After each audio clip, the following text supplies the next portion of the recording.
Hey guys, this is Steve here, the Actiri, and today we're going to do a deck tech on Hammer Time, a recent event winner. The Modern Challenge took first place 7-0. This was about 7 days ago now, so that's old news in the world of Magic, but I wanted to do a deck tech. I saw some deck lists today that showed that it was doing really well, even in the smaller tournaments. So let's talk about it. Hammer Time is a classic deck. It's a deck that I don't think has any business existing in competitive Magic, but it's doing so good. There's no reason to hate on it. All right, guys. So Hamuda took it to a 7-0 finish in a first place at a Modern Challenge on 6/27/2021. All right, so first off, we're going to start off with Lures of the Dream Den. This is our companion for the deck. If you don't know what companion mechanic is, it's a card that exists outside the game, and then we can put it into our hand for 3 generic mana. But it has a restriction, a deck building restriction on it. So for one, we can cast it from our hand for 1 generic, a hybrid black-white, a hybrid black-white companion. Each permanent card in your starting deck has a converted mana cost 2 or less. So we're restricted on what we can put into the deck. But it doesn't say instants and sorceries. It just says permanent card. Lifelink. During each of your turns, you may cast 1 permanent spell with converted mana cost 2 or less from your graveyard. Note that this can get things like Mishra's Bauble or Relic of Progenitus, but it can't get things like a land, like an artifact land or anything like that, because it cannot be cast. A land cannot be cast, so it can only target things that are castable in our graveyard.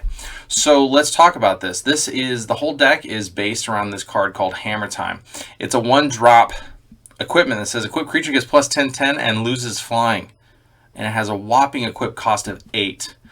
Well, this just makes our dudes radically ridiculous, okay? But it only casts for 1 and equips for 8. So we're going to cheat on the equip cost. And the way we're going to cheat on the equip cost is we're going to do it one of 2 ways. Either Pure Steel Paladin, whenever is a 2-drop 2/2. When an equipment enters the battlefield under control, you draw a card. May draw a card. Metalcraft. Equipment you control have equipped 0 as long as you control 3 or more artifacts. It's not hard at all for us to have 3 or more artifacts in play. In fact, it's kind of like the default. And the reason why that is because we're running 4 copies of Memnite, our 0 mana 1/1, and we have 4 copies of Ornithopter, our 0 mana 0/2 flying. We're not really concerned about losing the flying because a 10/10 is just so hard to deal with. But we also have another new card to turn on Metalcraft from Modern Horizons 2, and that is Esper Sentinel. It's a 1 white 1/1 whenever artifact creature, human soldier, whenever an opponent casts their first non-creature spell each turn, draw a card unless the player pays X, where X is Esper Sentinel's power. To start the game off, an extra 1 mana for every spell, or else we're going to just draw cards. Not every spell, every non-creature spell, or else we're going to just draw cards. If they bolt this dude, they're going to have to pay 2 mana to kill it without letting us draw. So it's super impactful in the game. And as soon as we start making it bigger, they're not going to be able to pay for the tax, and we're going to start just drawing cards. So those are the some of the ways that we turn on our artifacts, our Metalcraft for Pure Steel Paladin. We've also got a bunch of different artifacts down here. We'll talk about those here in a bit. The next way we cheat on our equipment cost for Colossus Hammer is Sigarda's Aid. Sigarda's Aid is a 1-drop enchantment. You may cast aura and equipment spells as though they had flash. Whenever an equipment enters the battlefield under your control, you may attach it to target creature you control. So not only are we casting our Colossus Hammer at instant speed, but now we're equipping it at instant speed. And so they have to be really careful whenever we attack with a Memnite that doesn't have anything on it, if we've got a Sigarda's Aid out, because we might just flash into play a Colossus Hammer. So anytime we attack with 2 creatures in this deck, it's very deadly. And they don't know where that damage is going to end up. So Colossus Hammer, the namesake of the deck, we're going to get it on one of our creatures, and we're going to beat face. So let's finish up the creatures really quick. The last 2 creatures we have to talk about is Giver of Runes. This is just going to help protect our creatures until we get to a place where we've stabilized and we can really get in that damage. So either it's going to protect us from spot removal, or it's going to help us get in those last points of damage, because we're going to make our creature basically protection from whatever they have to block with. It does say tap another target creature you control gains protection from colorless or the color of your choice until end of turn. So unlike Mother of Runes, she can't protect herself, but she can give protection from colorless, which Mother of Runes cannot do. All right, and the last creature on our list is Stoneforge Mystic. This card has hopped up in price so crazy over the last a couple months. Stoneforge Mystic is a 2-drop 1/2. When she enters the battlefield, search your library for an equipment card, feel it, put it in your hand, then shuffle your library. So we're most concerned in this deck with that search your library for an equipment, because we're just going to go get Colossus Hammer or Shadow Spear. Now, we're not so concerned with the tap you may put an equipment from your card from your hand onto the battlefield. We're not as concerned with that in this deck because we don't have things like Batterskull or Sword of Light and Shadow or Sword of Fire and Ice. We're more concerned with just getting the Hammer Time or Colossus Hammer in our hand. We have another way of searching up our equipment, and that is with Steel Shaper's Gift. For 1 mana, 1 white, sorcery. Search your library for an equipment card, reveal that card, and put it in your hand, then shuffle your library. Just good business, super efficient, super low to the ground, and can get us our Colossus Hammer or Shadow Spear. So let's talk about the artifacts really quick. We've got 4 copies of Colossus Hammer, which can be cast again with our Lurrus of the Dream Den. Then we also have 1 copy of Shadow Spear. Equipped creature gets +1/1 and has trample and lifelink.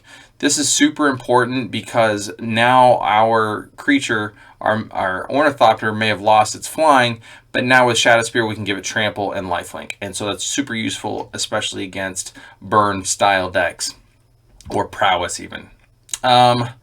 The next artifact on our list is Pithing Needle. Want to mention that. It's a 1-of in the deck. There's 1 on the side as well. This Pithing Needle comes into play name a card. Activate abilities of sources with the chosen name can't be played unless they're mana abilities. Cool. Turn off that Planeswalker. Turn off your Stoneforge Mystic. Turn off your whatever, you know. Since we don't need to tap our Stoneforge Mystic, we can just go use it for its search ability. This works great. Springleaf Drum is a way that we can accelerate our mana base, and also gives us colors outside of white. That'll be useful for another card we have later. This can tap a creature that has summoning sickness. So for instance, if we go turn 1, Springleaf Drum, and an Ornithopter, we can now tap the Ornithopter and the Springleaf Drum to get another white mana and cast something else like a Giver of Runes or a Sigarda's Aid or anything like that. So it's really, really powerful, and it helps us get towards our Metalcraft. Next up, let's talk about our mana base. So we've got 4 copies of Inkmoth Nexus, which is going to give us Infect on one of our creatures, which is just a 1-shot kill. This is an alternate kill condition it's a main kill condition, but it's also an alternate for things like Heliod Company that just have infinite life. If they don't have their infinite damage online, we still have a chance to kill them. Inkmoth Nexus is going to help us get it done.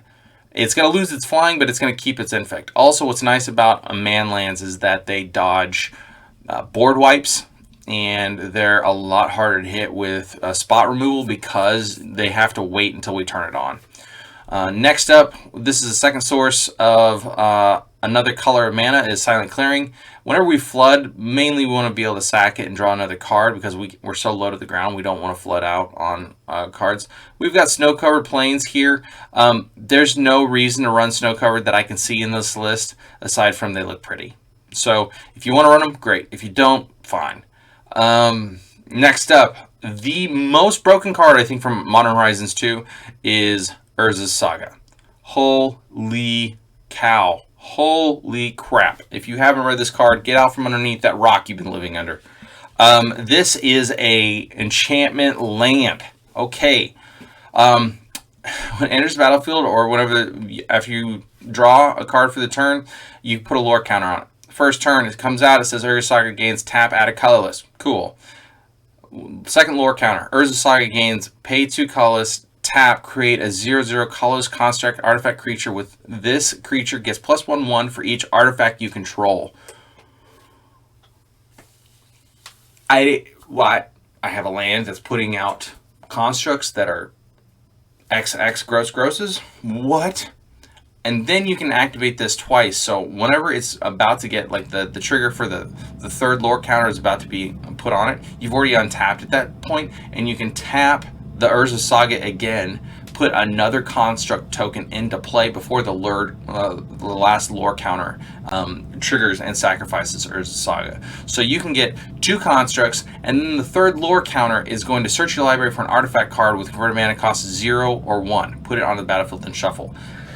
Urza Saga goes and gets Springleaf Drum, Shadow Spear, Pithing Needle, Colossus Hammer, Memnite, and Ornithopter, and Esper Sentinel. That is 12, 16, 17, 18, 22 cards. Urza Saga can go and find 22 of the 60 cards in our deck.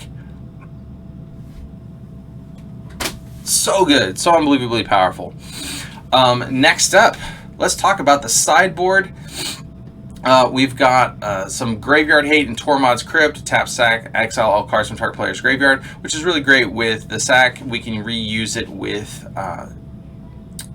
what do you call it, Lures of the Dream Den, because it doesn't sack exile itself. We can keep using it over and over again. Unlike Relic of Progenitus, which removes all graveyards from the game, so Relic of Progenitus cannot be played with Lures of the Dream Den over and over and over and over and over again.